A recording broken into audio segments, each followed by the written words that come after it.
பிரியமானவர்களே, இயேசுவின் நாமத்தில் உங்களுக்கு என் அன்பின் வாழ்த்துக்கள். இந்த மாதத்தின் கடைசி நாளுக்குள்ள வந்துட்டோம். இந்த மாதம் முழுவதும் ஆண்டவர் எவ்வளவு அற்புதமா நடத்திட்டு வந்திருக்கிறார் இல்ல? தினந்தோறும் பேசினார், தைரியப்படுத்தினார், ஆலோசனை கொடுத்தார், வழி நடத்தலை தந்தார். ஆண்டவரை நம்ம துதிக்கணும். நாளைக்கு ஒரு புதிய மாதத்தை பார்க்க போகிறோம். அப்ப இந்த நாள்ல அதிகமா ஆண்டவருக்கு ஸ்தோத்திரம் சொல்லணும். ஆண்டவரே உமக்கு ஸ்தோத்திரம், என்னை பாதுகாத்தீங்க, பலப்படுத்தினீங்க, தாங்குனீங்க, சுகம் கொடுத்தீங்க, ஜெபத்துக்கு பதில் கொடுத்தீங்க, என்கிட்ட பேசினீங்க, என்னை தைரியப்படுத்தினீங்க அப்படின்னு ஆண்டவரை துதிக்கணும். ஒவ்வொரு காரியத்துக்கு காலையில எழுப்பி துதிச்சிங்களா? இல்லாட்டும் உடனே போய் தனியா உட்கார்ந்து ஆண்டவரை துதிச்சிருங்க. சரியா? இந்த நாளுக்கு ஆண்டவர் என்ன வசனம் கொடுக்கிறான? பிலிப்பியர் 4:19 என் தேவன் தம்முடைய ஐஸ்வர்யத்தின்படி உங்கள் குறைவை எல்லாம் நிறைவாக்குவார். இவ்வளவு நடந்தும் ஒரு சின்ன குறை இருக்குது. இந்த மாசத்துல அது நடக்கல, இன்னும் வர்ற நாளையாவது நடக்கணும். இல்ல இன்றைக்கு ஆண்டவர் நடத்தி தருவார். என்ன குறை உங்களுக்கு? ஏதோ ஒரு சின்ன குறை.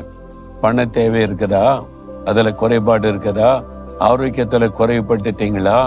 அல்லது மனசுல சந்தோஷம் குறைஞ்சிட்டா? வீட்டுக்குள்ள சமாதானம் குறைஞ்சிட்டா?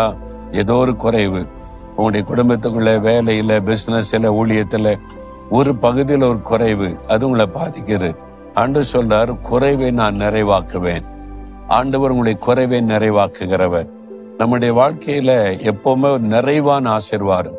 சமாதானம்னா நிறைவான சமாதானம், சந்தோஷம்னா நிறைவான சந்தோஷம், வீட்டுக்குள்ள சமாதானம்னா நிறைவான சமாதானம், ஆரோக்கியம்னா நிறைவான ஒரு ஆரோக்கியம், ஒரு வியாபாரம், தொழில், வருமானம்னா நிறைவான ஆசீர்வாதம். இதான் ஆண்டவருடைய விருப்பம். நிரம்பி வழிகிற ஆசீர்வாதம். அப்படி இல்லையே, குறைவாலாம் இருக்குது, கஷ்டப்பட்டுக்கிட்டே தானே இருக்கிறோம்.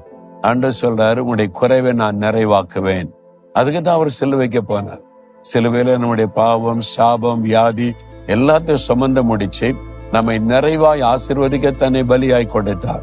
இன்றைக்கு வாக்கு கொடுக்கிறார், என் மகளே உன் குறைவை நிறைவாக்குவேன், என் மகனே உன் குறைவை நிறைவாக்குவேன்.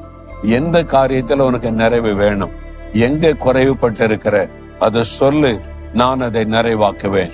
நீங்க மனம் திறந்த ஆண்டவர்கிட்ட சொல்லணும், ஆண்டவரே இந்த காரியத்துல நான் குறைவுபட்டு இருக்கிறேன், இந்த காரியத்துல எங்களுக்கு குறைவு காணப்படுது, எங்களுக்கு நிறைவாக்கி தாரும், ஆசீர்வாதி. இன்றைக்கு கேளுங்க, இன்றைக்கு அந்த அற்புதம் உங்களுடைய வாழ்க்கையில நடக்கும். விசுவாசிக்கிறீங்களா? இந்த வாக்குத்தத்தத்தை உங்களுக்கு தான் அப்படின்னு விசுவாசிக்கிறீங்களா? இன்றைக்கு அந்த வாக்குத்தத்தத்தை நிறைவேறுன்னு விசுவாசிக்கிறீங்களா? இன்றைக்கு குறைவை நிறைவாகும். ஆண்டவருக்கு ஒரு நிமிஷம் போதும் குறைவை நிறைவாக்க. அப்ப இன்றைக்கு அந்த அற்புதம் நடக்கும். விசுவாசித்தீங்கன்னா விசுவாசத்தோட ஒரு ஜெபம் பண்ணுங்க. ஆண்டவரே இந்த வாக்குத்தத்தம் எனக்குரியது, என் குறைவை நிறைவாக்குகிற தேவன் எனக்காக சிலுவையில அதற்காக மரித்தேன், நான் விசுவாசிக்கிறேன்.